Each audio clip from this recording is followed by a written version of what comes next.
Сәлем достар, мен сіздерге бүгін Анизи Пуфидің екі түрлі жібінен плед тоқуды көрсететін боламын. Ол үшін бізге осындай екі түрлі жіп керек болады. Өзіңіздің қалаған түсіңізбен тоқи аласыз және қалаған өлшемінде тоқи берулеріңізге болады.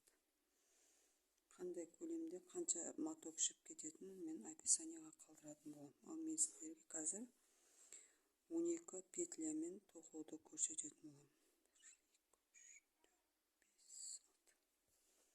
12 петляны санап алдым. Енді осыған екінші түстердегі жіпті қосам. 5, 6, 12. Екінші түстегі жіпті қосам осыған.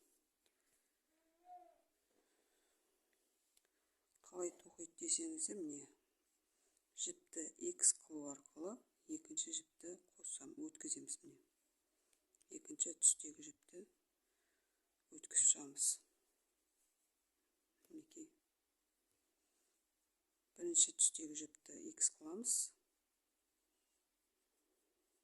өткіземіз. Кезек-кезек өткізіп шығамыз. Бірінші жіп үстінде өтеді, екінші жіп астында қалады. Осылай соңына дейін өткізіп шығамыз.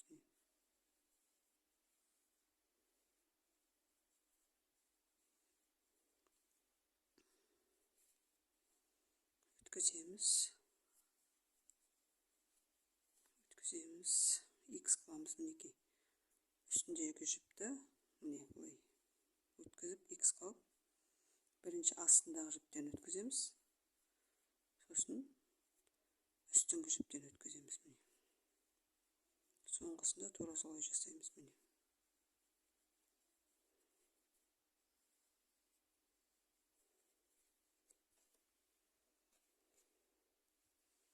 болған кезде жіптерімізді тартып қоямыз. Сонда біздің өрнегіміз анық болады. Енді мына жақтан аяқтадық. Мына жақтан бастаймыз. Міне екінші жіппен бастаймыз. Ол үшін бірінші ілмекті жай өткізіп аламыз.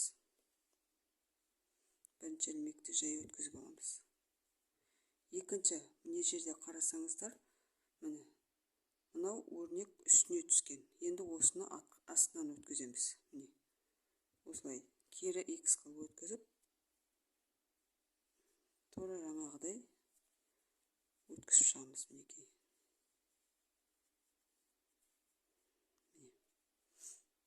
Үстіне түскен ілмекті петляны астынан өткіземіз. Кері X қылып өткізуіміз керек.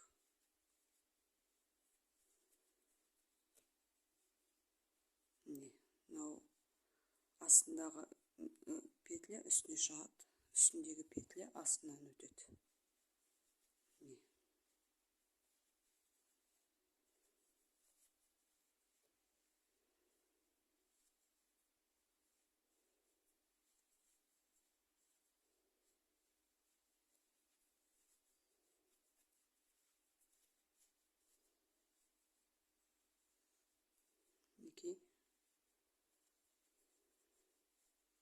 Өзі қарап отырсаңыздар, петлялардан өзі көрініп тұрады, қалай болады. Енді мына жерде соңғы петля біреу қалады, мұны жай өткіземіз. Міне екінші қатарымыз аяқталды. Қазір біздің өрнегіміз өте түсініксіз болып тұр. Қазір 3-4 қатар тоқығаннан кейін анық болады. Енді үшінші қатарда, міне бірінші қатардағыдай, міне қараңыз, мынау үстінде тұрған петляны астынан өткіземіз. Міне X қылып.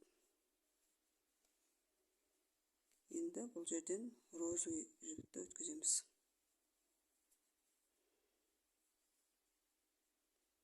Розовый жіпті кезек-кезек өткізіп шығамыз. Басында жіп қалмайды, толық өткізіп шығамыз. Мінекей. Міне қараңыз, үстіндегі петляны астына өткіземіз. Астындағы петля үстінен өтеді.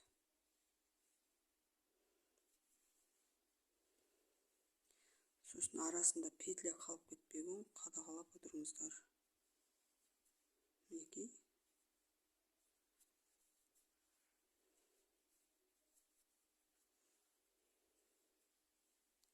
Міне үстіңгі петляны астынан өткіземіз.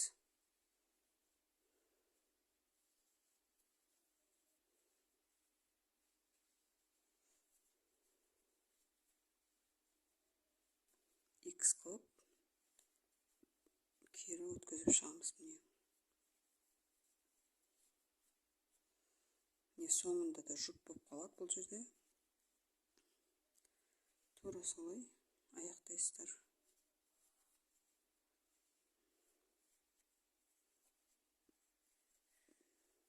Мінекей. Үшінші қатар аяқталды. Төртінші қатарда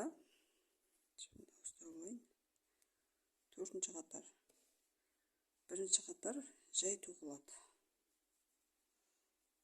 Ешқандай X қылмайсыз, жай тоқып шығасыз. Енді міне екінші мен үшінші. Міне үшіншіні қарасаңыз X үстінен шығып тұр жақсылап. Соны астынан өткіземіз оны. Міне. Астынан өткізіп петляларды өткізіп аламыз.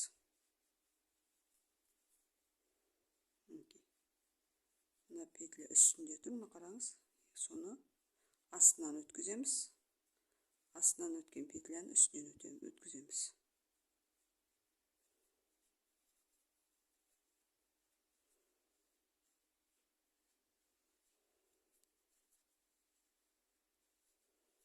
Тағы да үстінен өткен петляны астынан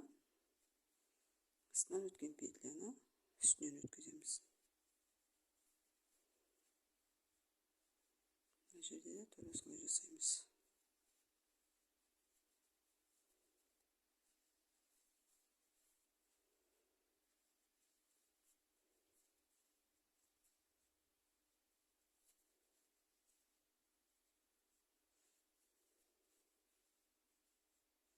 Соңғы петля жай ғана өткіземіз.